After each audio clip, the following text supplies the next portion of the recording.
Good evening, guys. Good evening, Jeremy. Good evening to the Sunshine Podcast. Welcome to the Poly Pimps. Tonight we are missing the other pimp, but hopefully she'll be here after the new year. So thank you for coming to our last show of the year. I am so excited to have you guys here, especially with the topic that we have tonight to discuss. Welcome, everybody who's watching. We are the Poly Pimps. Like I said, the other half is missing.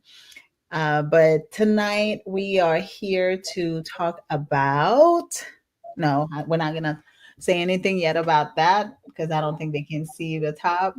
So we can just go around the room and introduce ourselves quickly for the viewers, um, and then so they can get to know us, where we're coming from, basically your a quick view of your polyamorous journey or non-monogamous journey.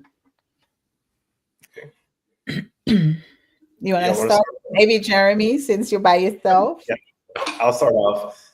So my non-monogamous journey began about 7 years ago. I entered as a swinger and found out that lifestyle didn't necessarily fit exactly what I was looking for, but I didn't realize what I was looking for was actually a possibility.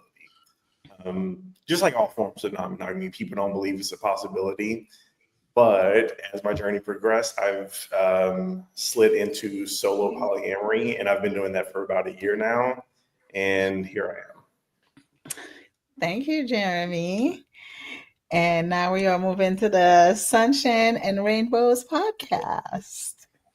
Hey, I'm Shani.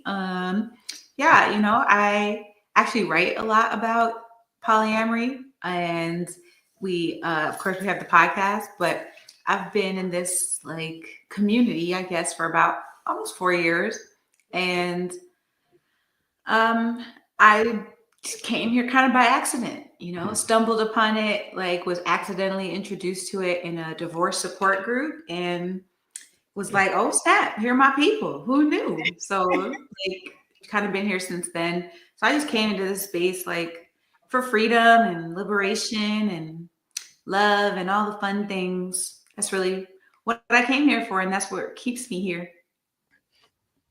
Okay, thank you. Hello, everyone. I'm Sunjata, and I've been living non-monogamously and polyamorously since 2017. So 7 years, a little over 7 years now. And I got here out of how do I say it? I guess love, out of love or out of a desire to be free and liberated. It's kind of I got here in an interesting way because I caught feelings for a coworker. And that was the first time that I had an inkling that I had the capacity to love more than one person romantically, because everything was all good at home with my wife. And in my ignorance, I felt like if everything was good at home, I wouldn't want anything else. I didn't have an idea that I was non-monogamous or polyamorous back, when I first made that discovery that I had those feelings. I didn't even know, I hadn't heard of those terms or anything. And just over the course of some time, I began to look up things on the internet about what I was feeling, and ran into the term of polyamory, and it resonated. And I still wanted to keep my marriage together. So I went to counseling on and off for 6 years, trying to suppress what was bubbling up inside of me. And so I couldn't do it anymore. And that was 2017 when my ex and I separated, and I've been living my truth ever since. That sounds, I hear a lot of similar stories. First, for those who don't know me, hopefully all of you know me by now, but my name is Me Too. I am one half of the Poly Pimps. I am Haitian born and raised, and I feel like I've always been non-monogamous. I just didn't know what, I guess, how to express myself, what it really was. I just knew I would catch feelings for other people at times, more than one. And in 2018, when I separated, I started living my polyamorous journey after a friend told me exactly what I was looking for, because I didn't know. I just kept talking about, I want to experience life. I want to have certain experiences. I want threesomes. I want all of it. I want to be able to love people freely and openly. So he mentioned polyamory and he invited me into a group. It was not a dating group, it was just for information. He's like, I think you need to get in this group and you'll find the information that you're looking for. And shortly after that, a lady in that group, she's Haitian as well. And she's like, oh, you should join that other group. It's similar, but it's a dating group. And I've been in those groups learning and reading every books that everybody's recommending just because I wanted to do it right, because so many of us, so many people are jumping into non-monogamy without the knowledge, the tools that they require to be successful at living this simple but complicated at times life that we are choosing. So I feel like I was going to ask a question and I already forgot. um, I got a so question. Hold on, yes, before you ask you a question, did I hear you say you wanted 3 subs? threesomes, Three you know, sums. Wow. threesomes. So my Smart. accent, Did not hear that. is going to throw you off at times. And I Okay. love it because sometimes I'll actually just say things bad on purpose and blame it on my accent. I'll be like, I'm going to the bitch. And they're like, what did she say? I'm like, the bitch. And they're like, I don't think that's what she meant. Oh, really? That's not all right. Yeah. So sometimes I'll blame it on my accent, but threesomes, that was the first thing that came to mind when I thought about or talked about um experiencing life. And that's something I had mentioned to my ex-husband at the time. Of course, he didn't want anything to do with that. He didn't even want to have the conversation. So I was pretty much left alone to figure it out on my own. So, yeah. Yeah. So Yeah, that in um common. see, a lot to talk about. So Jeremy, you said you started in 2018. Were you married? Like, how did that start for you? Yes. So what happened is a lot of my friends, for some reason, this all happened at the same time. One of my friends approached me and she just mentioned, like casually mentioned, that her and her husband had started to begin swinging and she was telling me about it. And I was like, that is really interesting. They got me started. And then another friend of mine came to me and him and his wife weren't doing so good. But then they mentioned, he was like, hey, have you noticed that we've been doing a lot better? I was like, yeah, actually, I've noticed y'all have been very happy. And then he got very excited to show me pictures and everything. And I was like, okay, I was not ready for that. But either way, that got me interested enough to start a conversation with my then wife. So we spent about maybe 3-4 months learning and slowly getting into conversation before we started experimenting with others. And that is how we ended up getting into the swinging lifestyle. And I did that for 5 years. Mm-hmm. Until it wasn't satisfying, fulfilling So anymore. swinging did not necessarily turn out perfect. So that marriage ended up dissolving just because obviously when you're trying to, at least for some people, especially if you are a polyamorous person, because we get into the whole conversation of viewing non-monogamy as a choice versus an actual orientation. And I think when you suppress that, you still open up for some inappropriate behavior. So where people may connect with someone, but you don't want to completely validate that connection and you want to keep it a purely sexual connection. So she was suppressing that, and that kind of ended up to an affair, which dissolved the marriage. So from there, I kind of looked into exploring more of, I didn't want to hide the fact that, like, we'll get into the conversation later, but when you look at all of the ways you can be attracted or into or pulled towards a person, I wanted to explore the other ways I was pulled towards people. So that is how I got into polyamory. And I think that's going to be part of our main conversation tonight is the different ways to experience relationships, which brings the relationship buckets. I can't even remember. Actually, I remember how I went and listened to y'all's podcast. So Sunjata would pop up on my, like, in the groups that I was at or in at times, and then I was like, oh yeah, he's cute, and then I just keep it moving. And one day, actually, Shin popped up in the suggested friends on Facebook. Now I was like, oh, she looks kind of familiar, but let me see why she's a suggested person for me. So when I clicked on her, I saw that we had a bunch of friends in common, but they were all polyamorous people.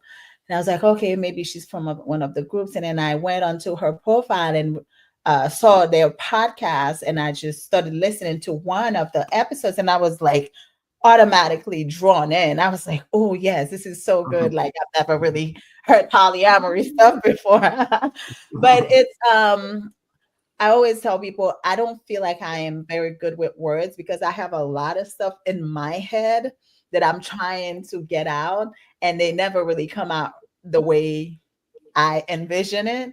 And sometimes, I say something and I think I'm very, very clear and precise in what and people would look at me like they're so confused. I'm like, oh, so then I have to go back and break it down and explain things. But the way that you guys talk in your podcast, I found it very attractive because I'm like, yes, that's what I want to say. You said it exactly the way I wanted to say it. It's kind of like when you see a poem or you hear a song and you're like, this is exactly how I wanted to tell this person I love them. But this person just said it exactly the way you wanted to. So, so that's how I stumbled up on you guys.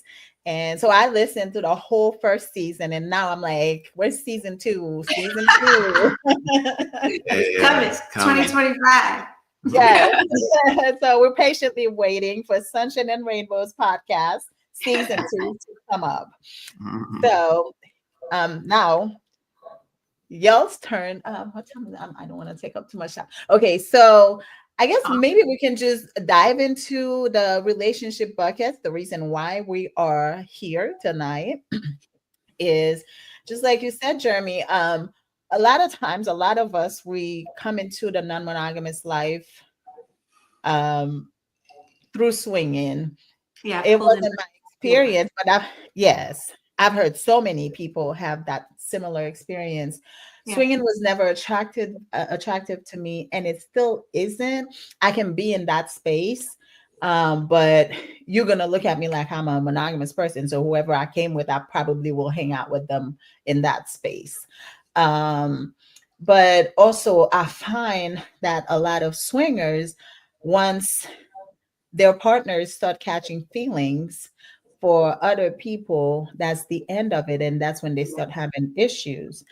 I went to this resort. It's a swingers resort a couple of years ago, and when I went there, I just wanted to see the place. So I went when the party was done. I went on a Sunday night, just when everybody was leaving. I had the chance to catch a few people that were left there and got to talking to them, and they were all like, oh no, he can't do this without me. I can't do this without him. She can't do this. And I was like, that is typical swinging behavior.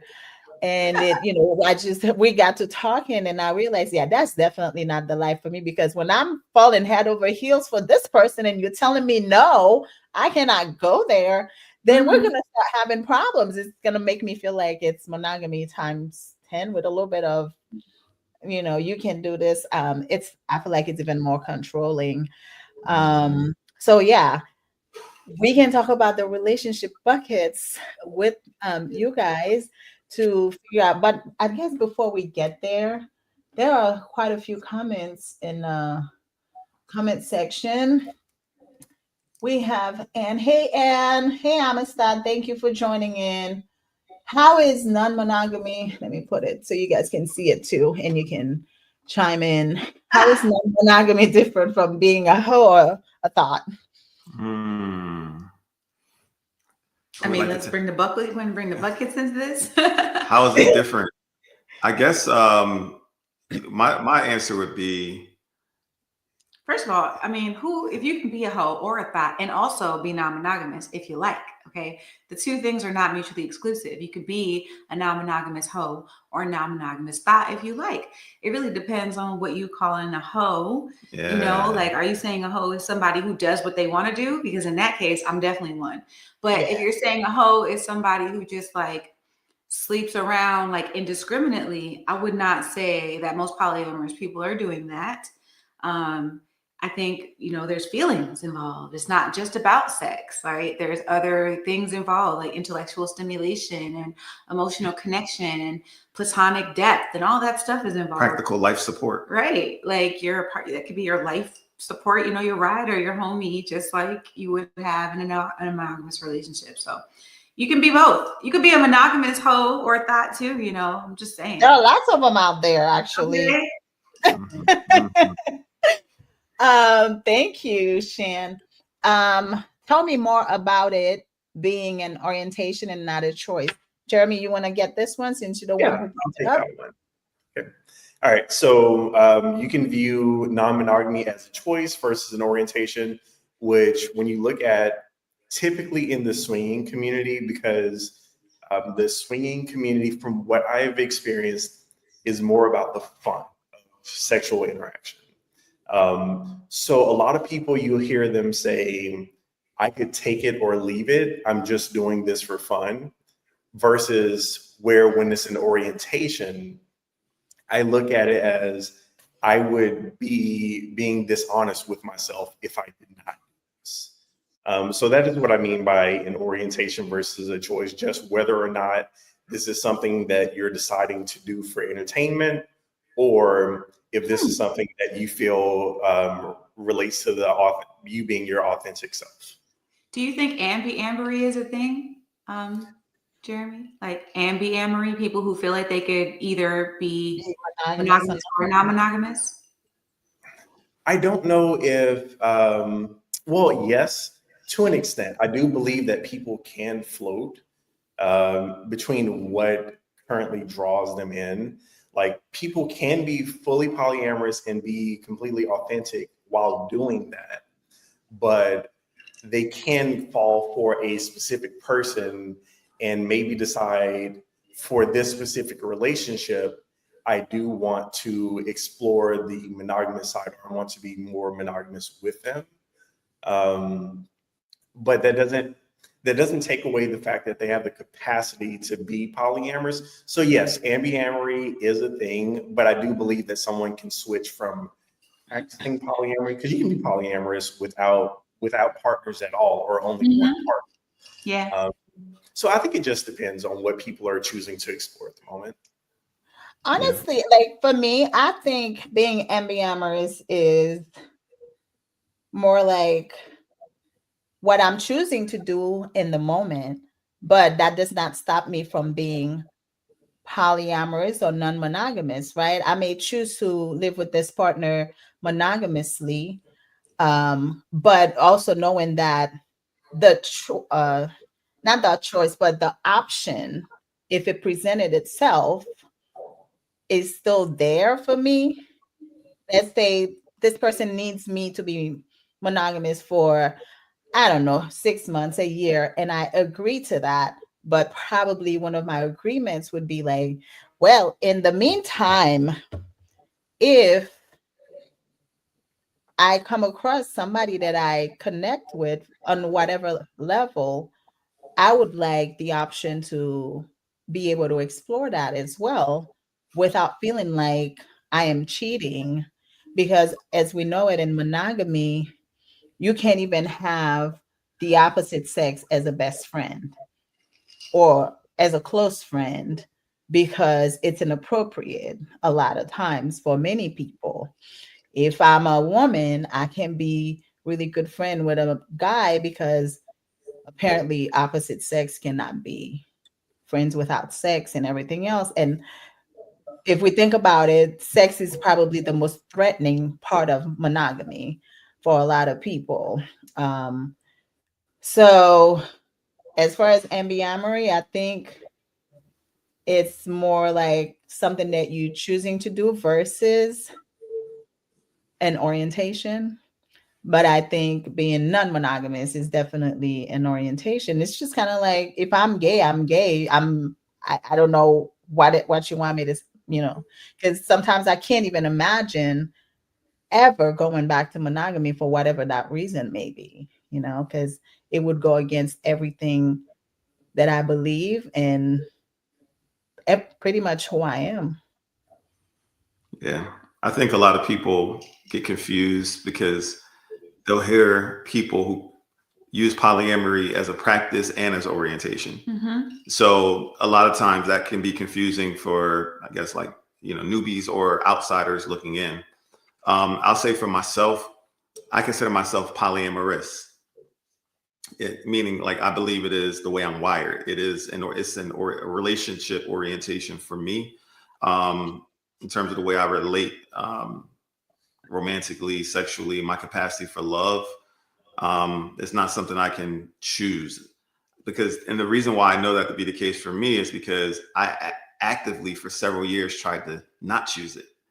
And it was just, I kept being pulled towards this, honoring this part of my nature. Yeah, I'm always on the fence about this myself because I was monogamous for a long time and never felt tempted to stray in these ways. Like I never felt the temptation to like swing or bring it up or anything like that. But I definitely like this side better. I like the polyamorous side better. Like this is, so I don't know if I would say, it's really hard to say if something is a choice or an orientation when it's so not normalized.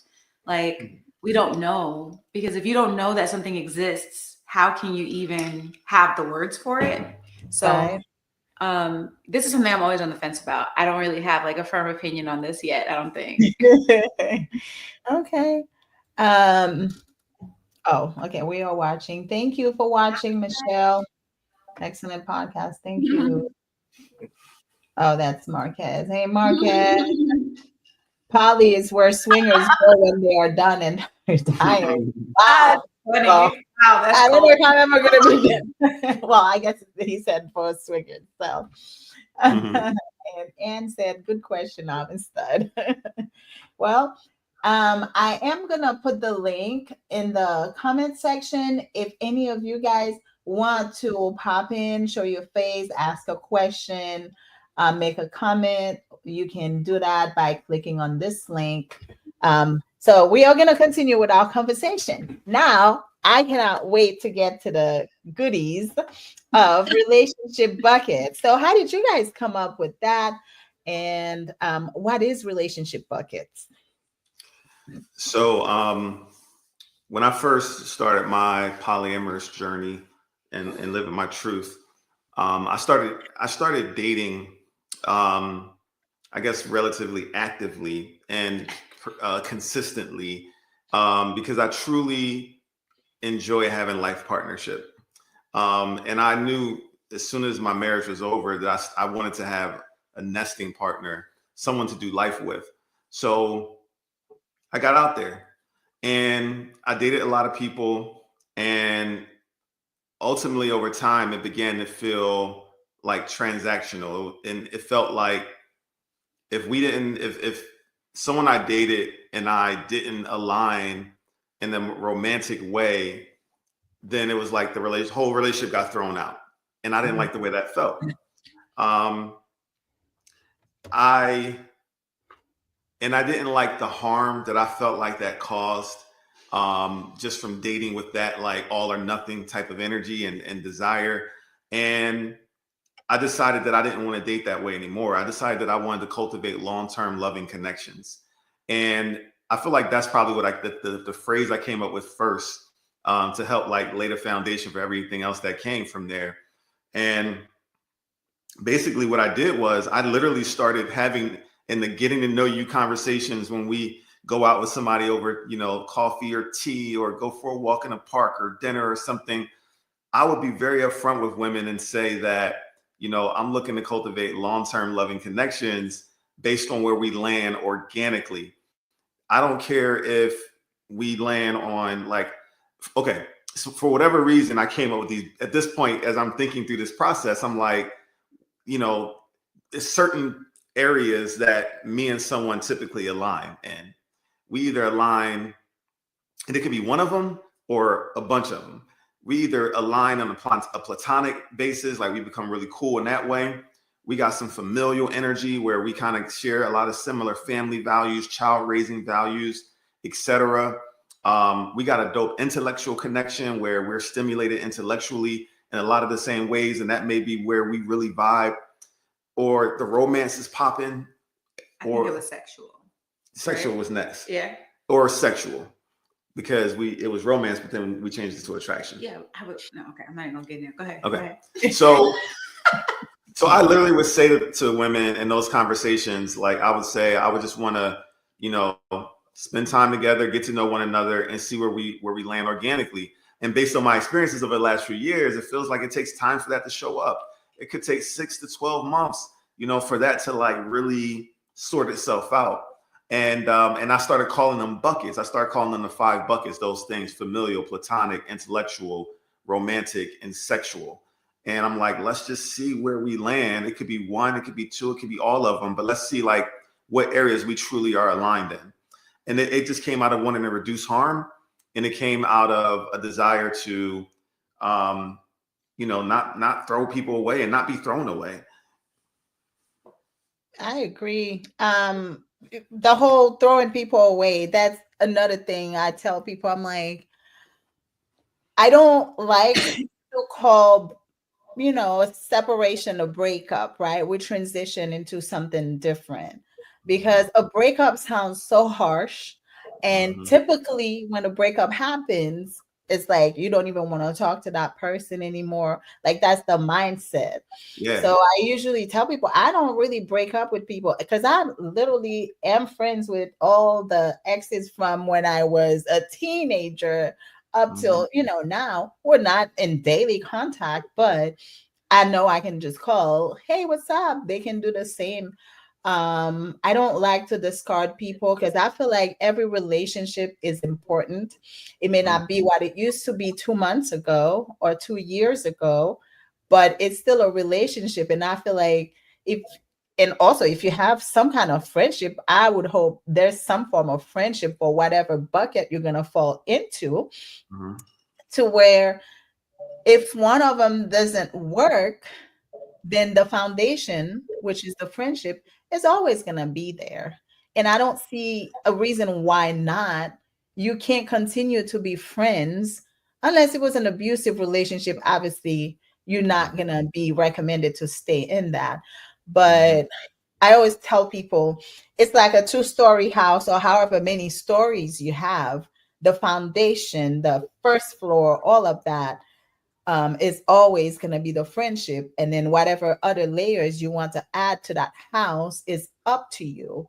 But when all of it crumbles, you still have the foundation that you can go with. So how's that going for you? I guess you already said that you're still friends with people you've explored. I only have one person that used to be in my life that is not anymore because of his choosing.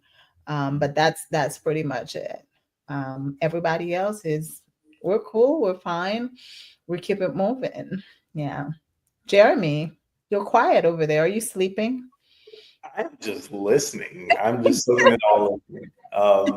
I have some thoughts in the conversation, and I'll go ahead and interject now. So I think it's interesting. Like I listened to your podcast about the relationship buckets, and one thing that I was thinking is that while that can be healthy to know where you stand in a relationship, or like what parts and what facets, what buckets that person does fill.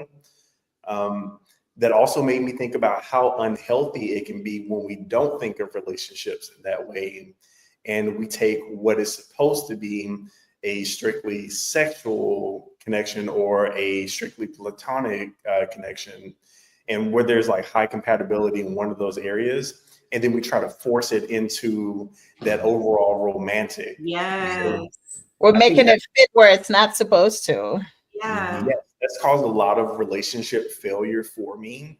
Yeah. Is, for example, I've met people that I'm highly attracted to for whatever reason, but in a relationship, it does not work out because we're not compatible, like in the slightest, intellectually, platonically, or anything like that. So that was probably one of my biggest takeaways. Yeah, and I think like one of the things I like about using the buckets is it helps me to stay off the escalator, because instead of doing what Jeremy just brought up, which is trying to force everything into romance, because when we do that, we force everything into romance. If you want to pull back, you want to break up, now you've demoted the person. They have to take a step down the escalator, and oh my gosh, ouch, right? That hurts. Whereas we could just say, look, here's where we're compatible. Let's keep all the parts of the buckets that we love. I love your platonic energy. I love going out on the town with you. I love our intellectual conversations, but maybe the sexual connection is not there. Let's just minus that, like subtract that, and we could still keep the other connection. So for me, it helps to stay off that escalator. It helps to stay off of the demotion and promotion track, and help to give us language to kind of explain ourselves to people, explain your feelings and be clear, so that the person can be like, okay, I understand what you mean. And they can decide what they want to do with that. And hopefully you guys can still maintain the parts of your relationship that work well.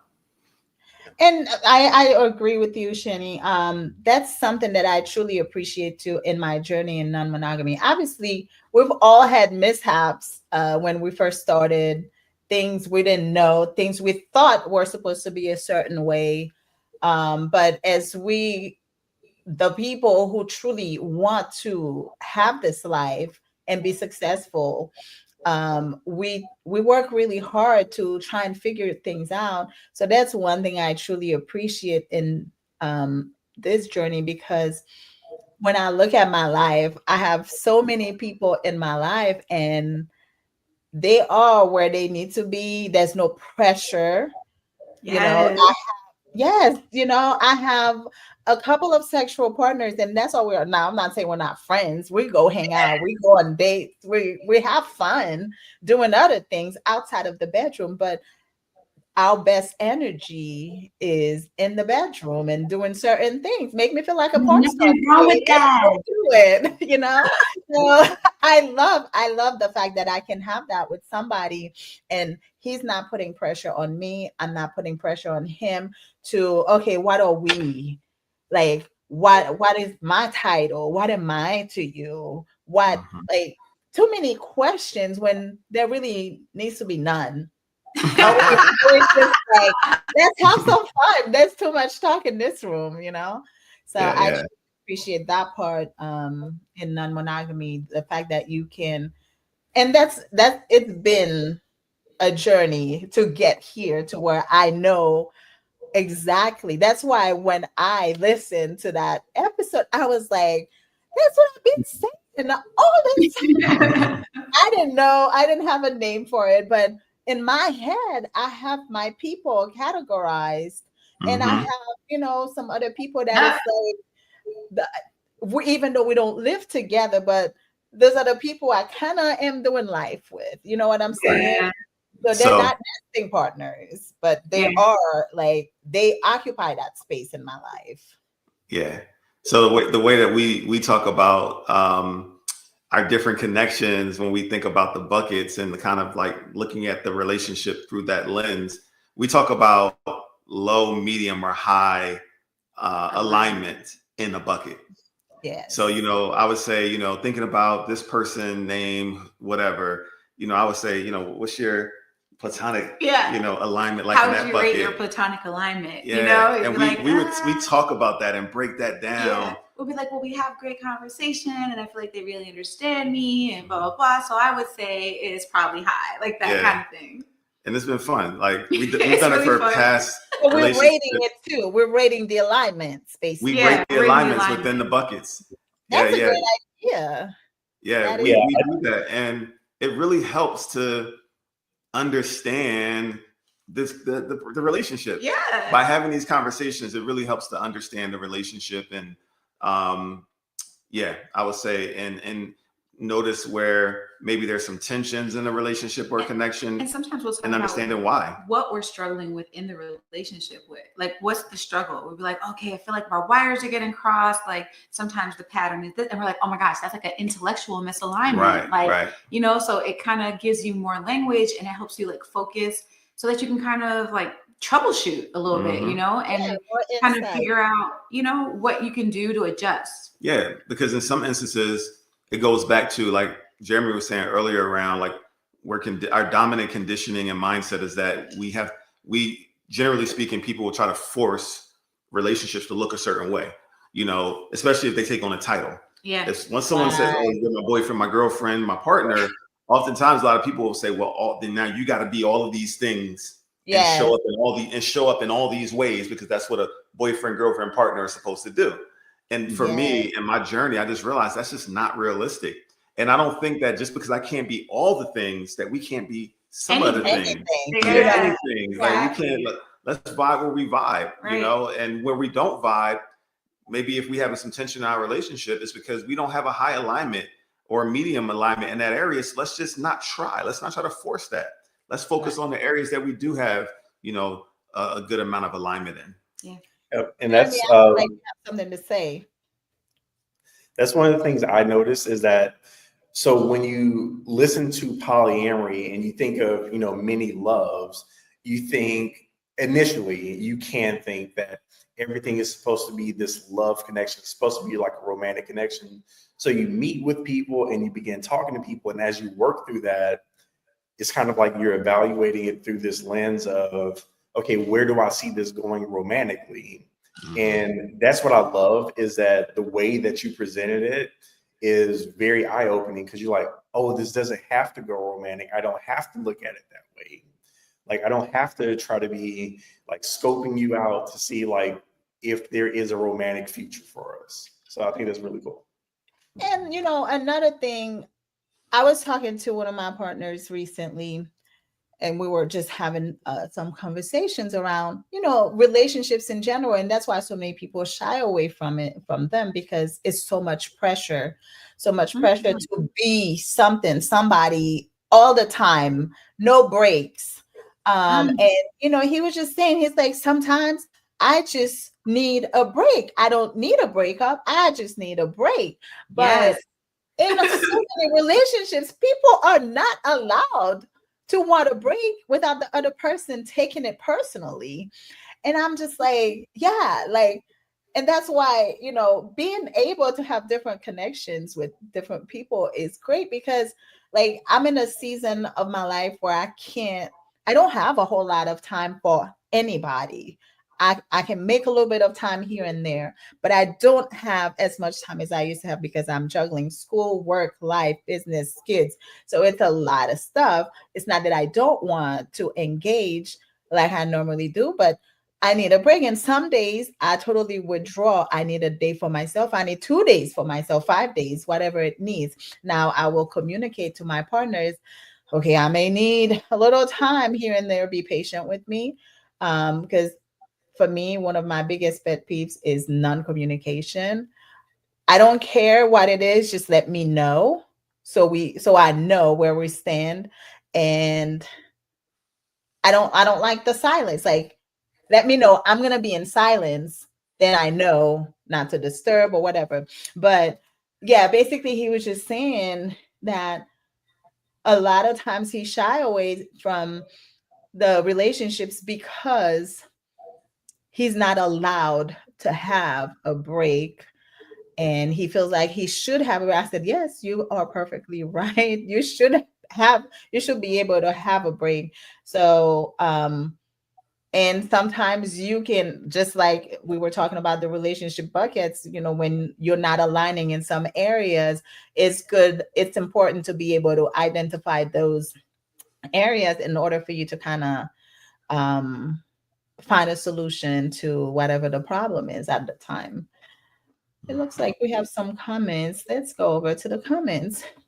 Marie at Sun, love the idea of the relationship buckets and reducing harm when dating.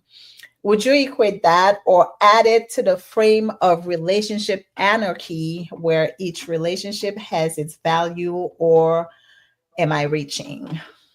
Oh, absolutely. Thank you, Marie, for the comment. Definitely rooted in relationship. And absolutely, relationship anarchy is definitely the foundation, or that philosophy is at the foundation of the relationship buckets for sure. Do you want to maybe give a quick idea for the people who don't know what that is, relationship anarchy? It's kind of like, your relationship doesn't have to follow anything prescribed. You can make it all up as you like. As you see fit for you and your partners. Exactly. Yeah. And I would also add that relationship anarchists are really, a lot of them are huge on the idea of like not wanting to do labels and Right. not putting any relationship on any type of hierarchy or pedestal of like primary, secondary relationships or anything like that. Relationship anarchy also doesn't say that romantic relationships are more valuable than, familial, sibling, auntie, cousin, friendships, relationships. Like they just love who they love, and they live, freely and value all their relationships. Thank you. You mind if I comment on this one? Yes, please. All right. So with relationship anarchy, because that is one of the things that I practice. I practice solo polyamory and relationship anarchy. That's one of the things that I dealt with in the past is when you, there's a old like verse where it's like, when you're married, you forsake your mother and father, something like that. And what I noticed is whenever I would get into a romantic relationship, there's always this like priority, and it kind of circulates around the internet every now and then. Is like, who's more important, your mom or the person that you're dating? And I never enjoyed how that made me feel. Mm-hmm. So yes, relationship buckets, relationship anarchy, like not prioritizing a different style of relationship over another. All those connections are valuable. Thank you, Jeremy. I definitely like how you said that. We're gonna take two more comments before we dive into the explanation of each bucket, so the audience can truly understand what we are talking about. Maggie, absolutely loved what Sun said and would like to learn more about cultivating loving relationships and introducing that concept to people I meet in a way they understand. And she has another one. Actually, I really want to say I want to learn how to navigate talking to others about cultivating loving relationships when not aligned with them intimately. I love that. This is a good question. I feel like you can probably have a good answer for this one. Yes, so I guess now we can get into it. Yeah.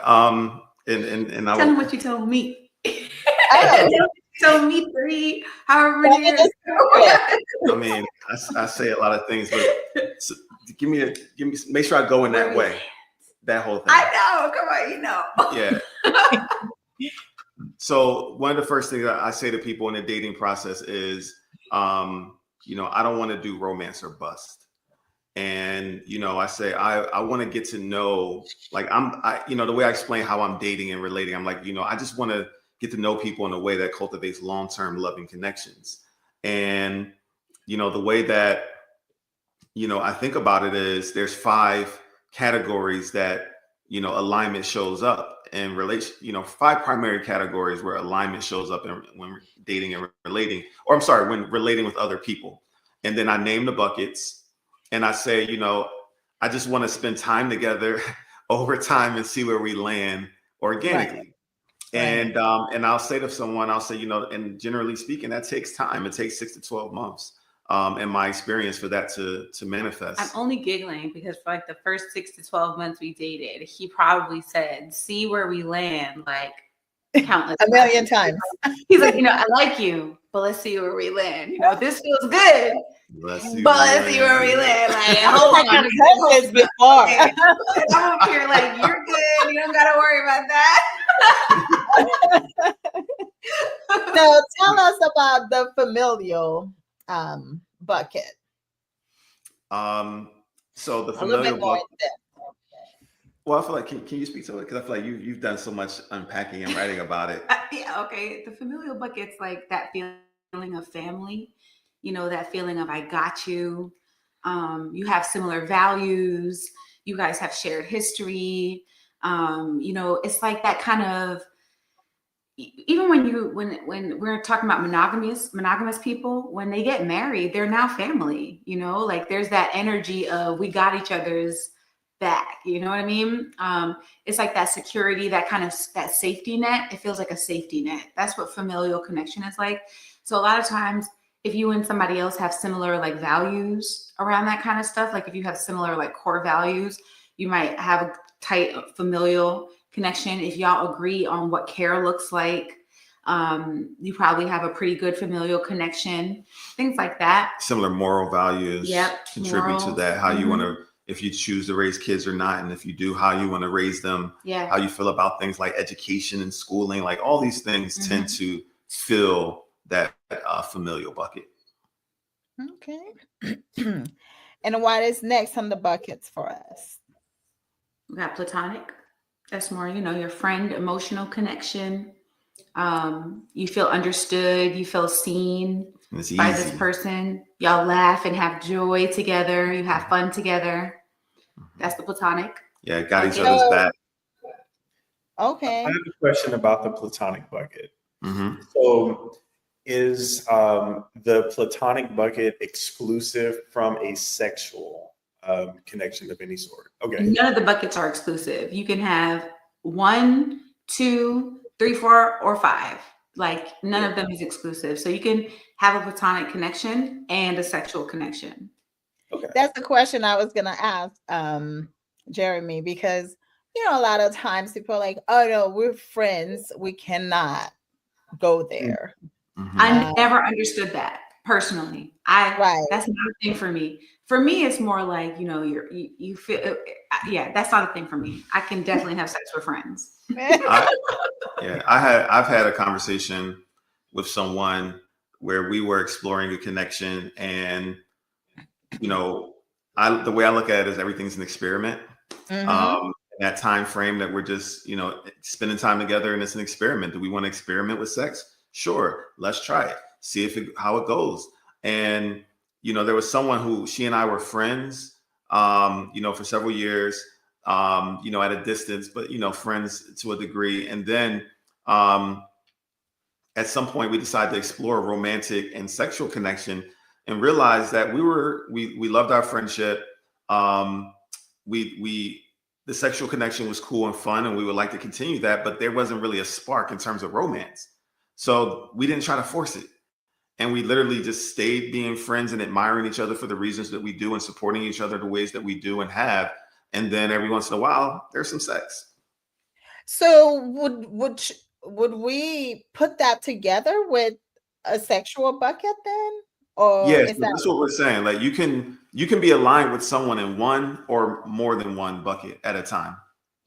But what I'm saying is so it's like if we are platonic and it can include sex, would that fall within the sexual bucket? Or maybe you should explain the sexual bucket for us first. All within both buckets. You'd have maybe you have a high connection in the sexual bucket and a medium connection in the sexual bucket, or high and high. but You said everything sex else. both times. Oh, sexual or platonic, and platonic bucket, right? So maybe you have like a high connection in a platonic bucket, you know, and a high one in the sexual bucket, or whichever You know, order or you high or want. medium, you know. I would say like the sexual bucket is about how the sex, you know, flows and feels with you. Some people, you have that kind of like natural sexual chemistry where it's like, you know, you're sitting here on the couch and the transition to sex is like seamless, you know? And then other people, it's not like that, you know? Sometimes the transition, you're like, whoa, it's feeling a little awkward. It's kind of weird, you know? Turbulence before we land. Right, you know? So, sexual bucket is like lots of different things, but it's about, you know, your drives, your chemistry, your vulnerabilities, how do those things align? Your kinks, your fetishes, all those things, how do they align? So, as I'm sitting here listening to, I'm thinking like, I'm trying to like think about different people in my life, right? I'm just like, okay, so what if the sexual chemistry is explosive, but the sexual energy is low? So basically, I'm highly sexual. He's not. He's yeah, not as highly sexual as I am. But when we finally It's really good. are sexual, it's like, oh my God, like I can die right now, kind of. Where'd you put that? Where would you put that? I would, if I'm only talking about those two things, I would probably like somewhere between medium and medium high is what I would say in terms of our sexual alignment. There's other elements, but if we're only talking about those two elements, based on what you just shared, I would say me and that person probably have a medium to a medium high alignment in the sexual bucket.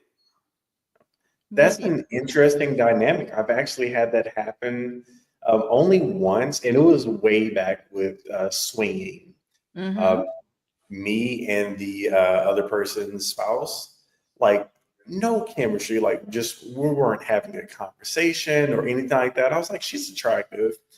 And then when it came time for all the activities, the energy was crazy. That was the first time I've had sex for that long and had that much energy in that moment. But yeah, that's a weird dynamic, and I'm glad to see that somebody else has experienced that. Right. It happens. Yeah. Oh, I definitely have that in my life. It's great. Or not. It can be great. Interesting. I'm like trying to decide, is it great? Because It's I great for what want it my is. magic to happen a lot, but it's Yeah. not. Yeah. So that's pretty cool. I like that. Thank you. So what is next on our bucket list? Well, I guess platonic, familial. We briefly we talked about, what did we talk about? Platonic and familial and sexual. So one of the buckets that changed when Shani and I began like talking about it was initially I had a bucket called romance. And I remember Shani and I were on a road trip, and we were talking through the buckets. And, you know, one of the beautiful things about our relationship is that Shani has taken like my initial thoughts and framework and literally made them so much more, brought so much more context and nuance and ideas behind them. She's written several articles about the buckets and really gotten to, you know, compatibility buckets versus desirability buckets, and like how those things interact and play off each other, etc. We actually have a course that, you know, I'll share at the end as well, where she's created like an assessment, a buckets assessment for couples to take together individually and talk about together, who take our course together. So she's done so much amazing work with it. And one of the things she's done is she helped me think through the idea that romance shouldn't be a bucket in and of itself. Romance is actually something that emerges from a high alignment in the sexual bucket, the intellectual bucket, and then we added one called attraction, right? And so instead of in a romance bucket, now it's an attraction bucket. We got rid of romance, brought in attraction. And romance is more like holistic. Romance is more like a combination. Yeah, a combination where all those things pour in, or there's like high, medium high to high alignment in those three buckets at least, there's a good chance that a romantic connection will emerge from those high alignments is how we talk about it now. Okay. So yeah. So I guess we could talk about attraction next then. Does that make sense? Any questions Yes. about that? Okay, following. Jeremy, what do you think? I think as you were explaining that kind of helped reveal something. We were talking about the person where the sexual energy going into it is one thing, but then it's more explosive in that. So maybe that is more of like a high sexual compatibility, but or alignment, but maybe lower on platonic or attraction or something, because the energy to get there isn't quite there, but once you get there, it's great. So I like the concept of the buckets, really puts a lot of different dynamics you experience into perspective. I love that. Thank you. Yay. Thank you. All right, so we're gonna talk about attraction. All right. This is just like what draws you to someone. It's like sometimes it's how they look, maybe it's how they smell, the way their voice sounds, like how charming they are, little idiosyncrasies they have. So attraction can be lots of things. We try not to limit it to just physical, because there's so much that goes into attraction other than just what you're looking at. All of your senses are really involved when it comes to attraction. Mm-hmm. So this is just like what draws you to someone, like, oh my gosh, that magnetism, that excitement, that's like attraction. Yeah. There's some people out there that say they are energetic people versus people who are visually attracted. Some people are energetically attracted. So we try makes to room for all those things. Yeah, exactly. Okay. I feel like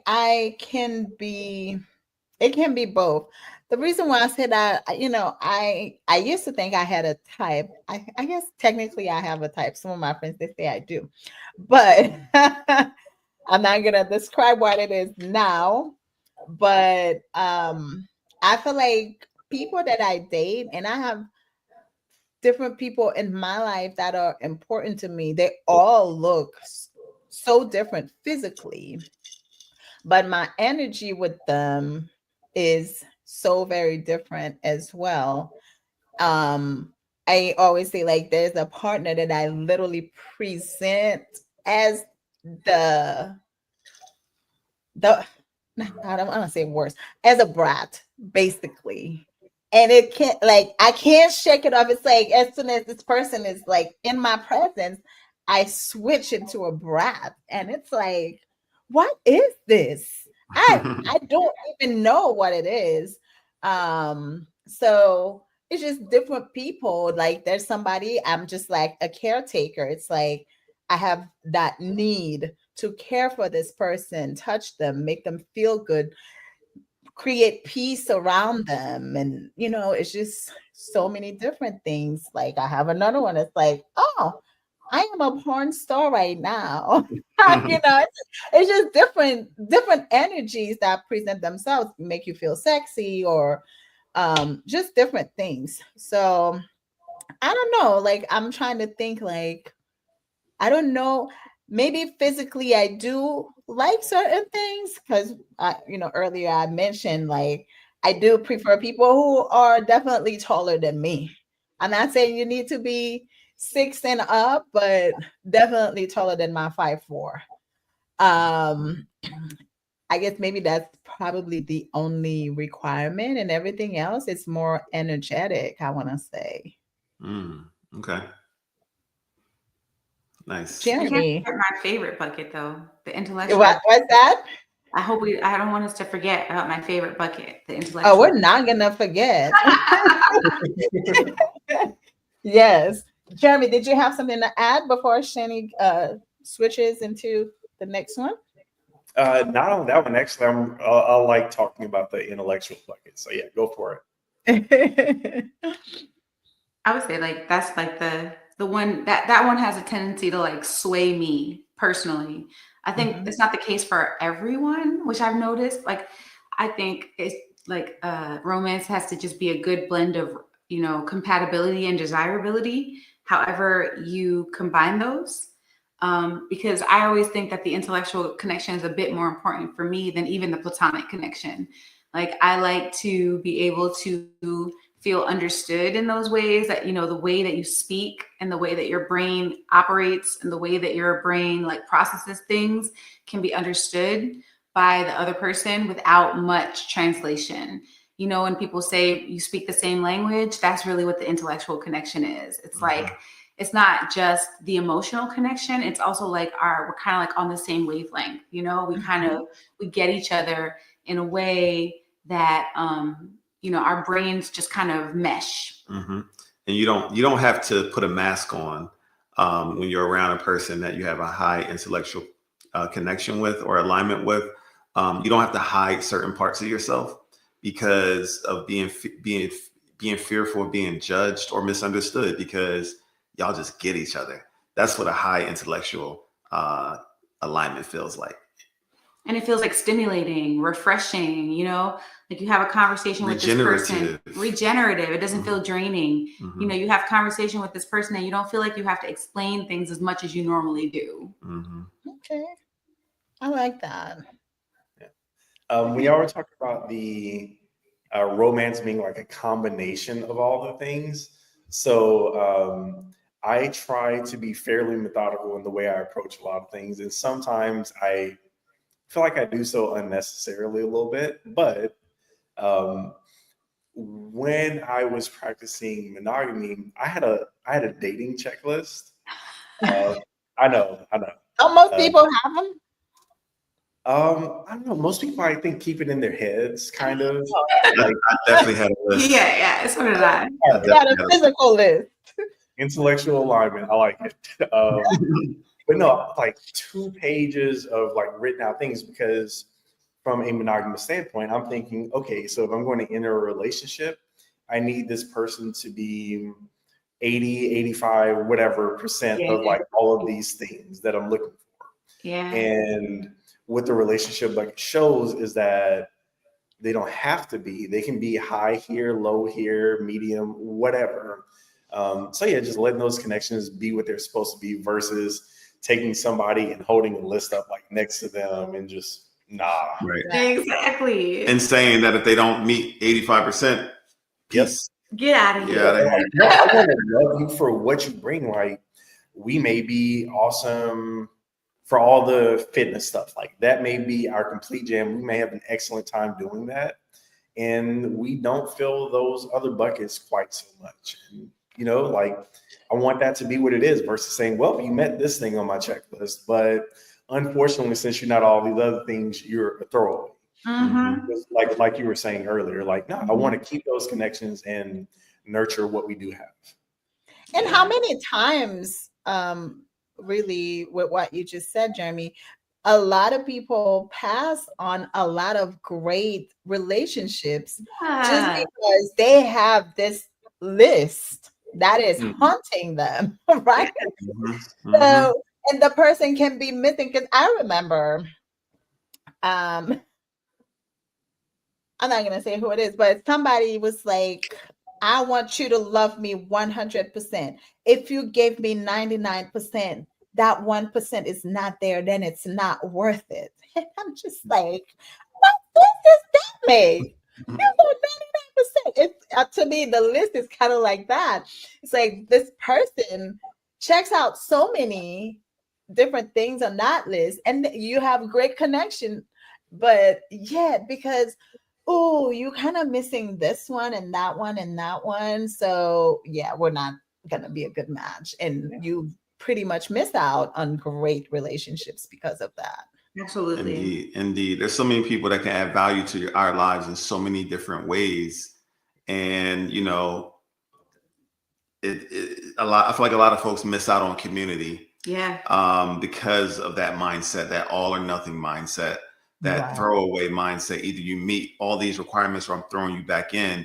And it's like that person could have been a bomb ass plug for, fixing your tire or your engine or something when something went wrong, or, there's so many different things that we could, support each other as connected community, that I also value this process for.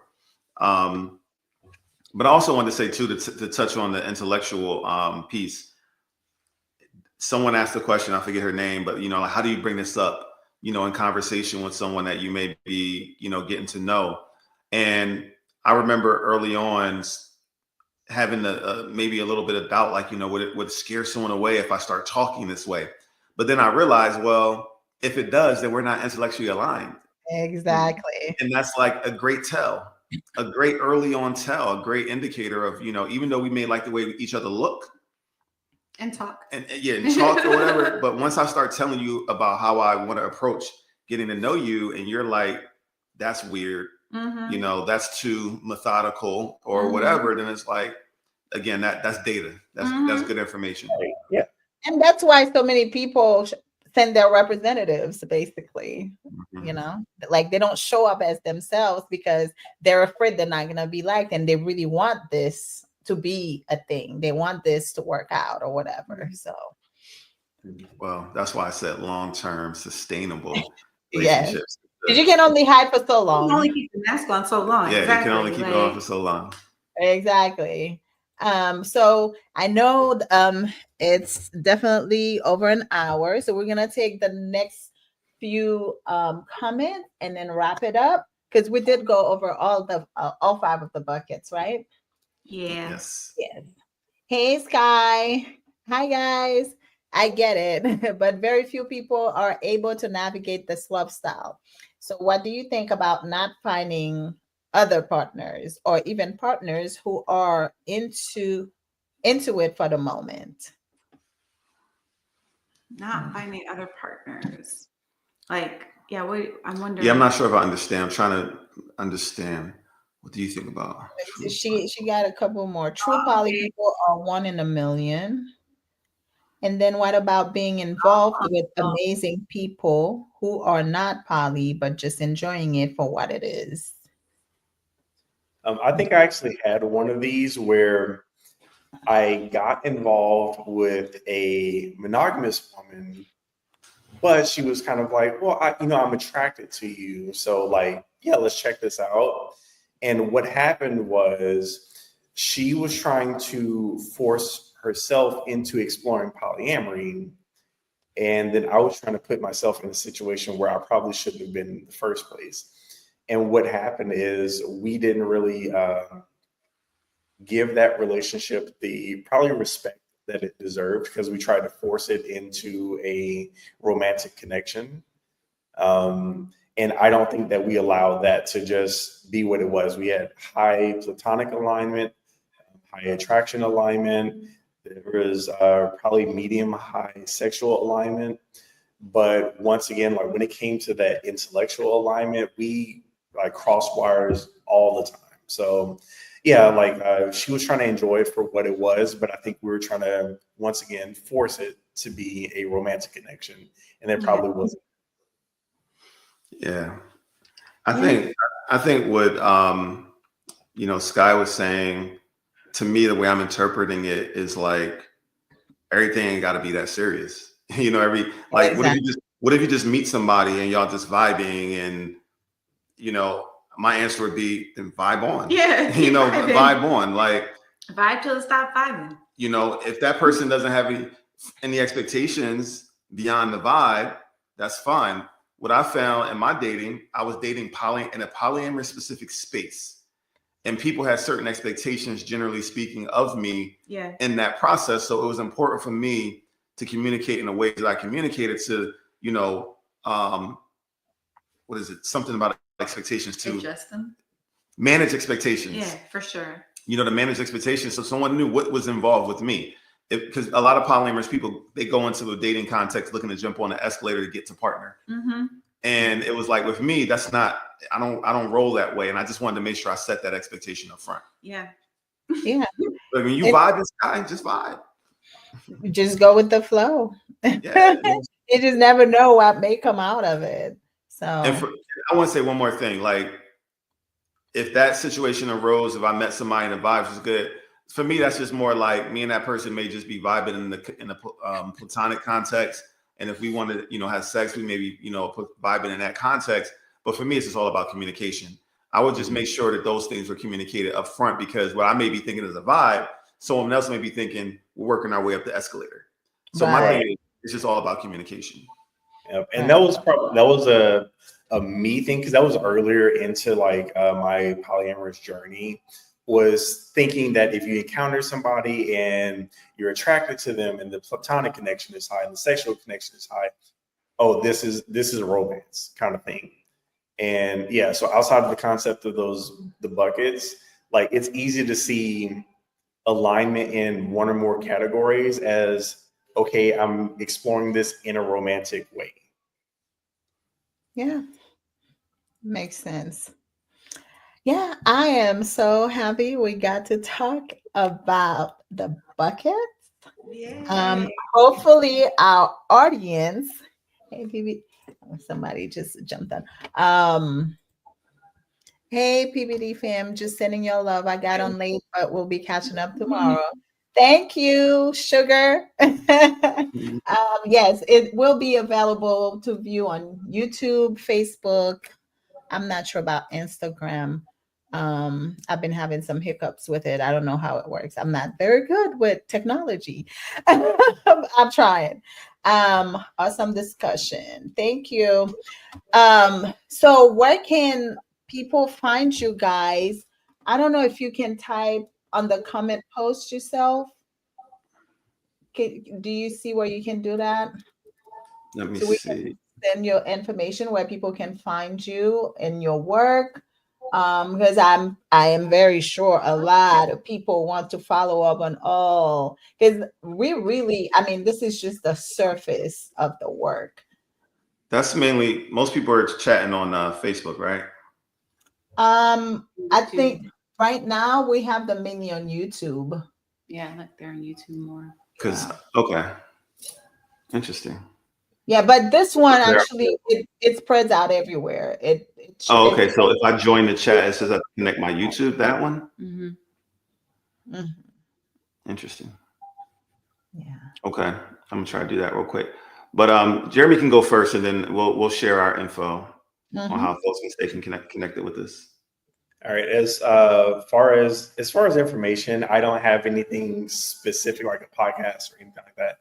But if anyone does want to connect, if we're not in the PBD group or anything like that, you can just find me on Facebook, Jeremy Spriggs, and I'm available. I like talking to people. So yeah, there's not much Is to it that. sorry, is it 1G or 2Gs? Oh, 2Gs. Okay. Yeah, SPRIGGS. All right. You can find him, everybody and ladies. Advertising for you.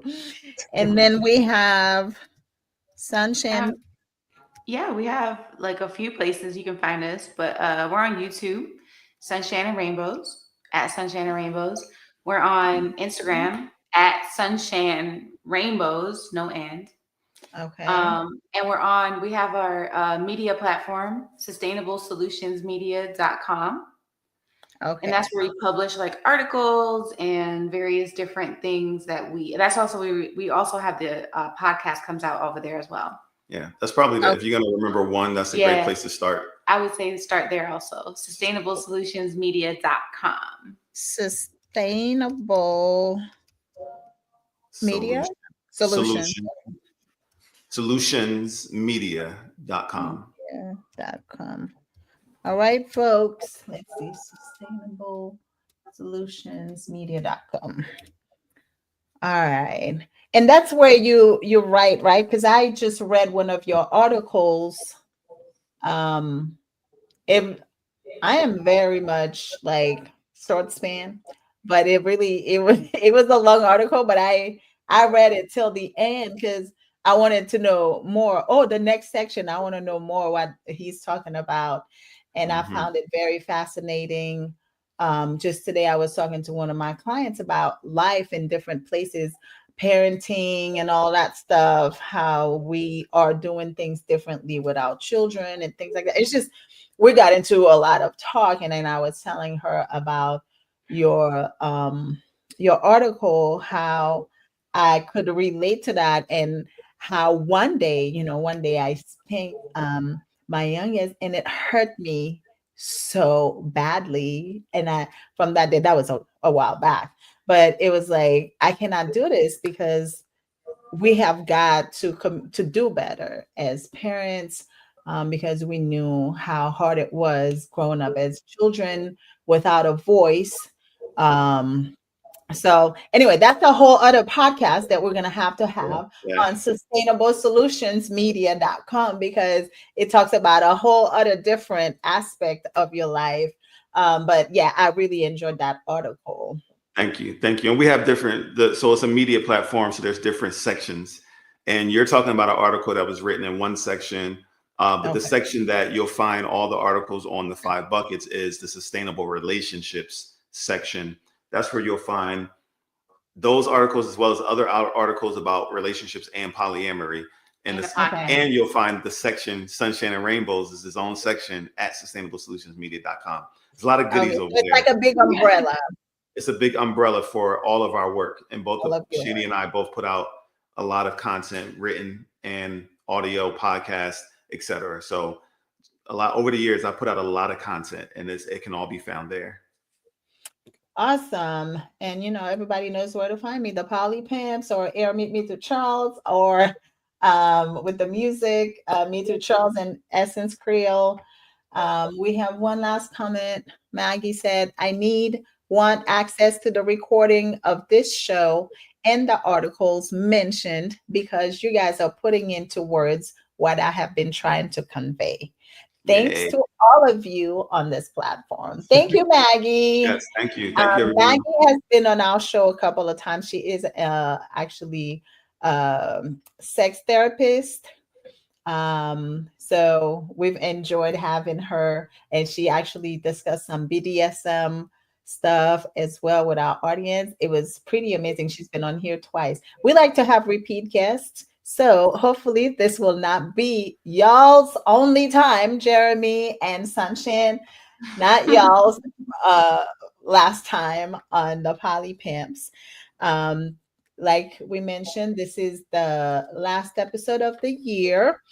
And next year we are gonna, bring in more information, not just relationships, but everything that's around relationships, like STIs and other things like cancer. How do you deal with partners, when they're sick and things like that?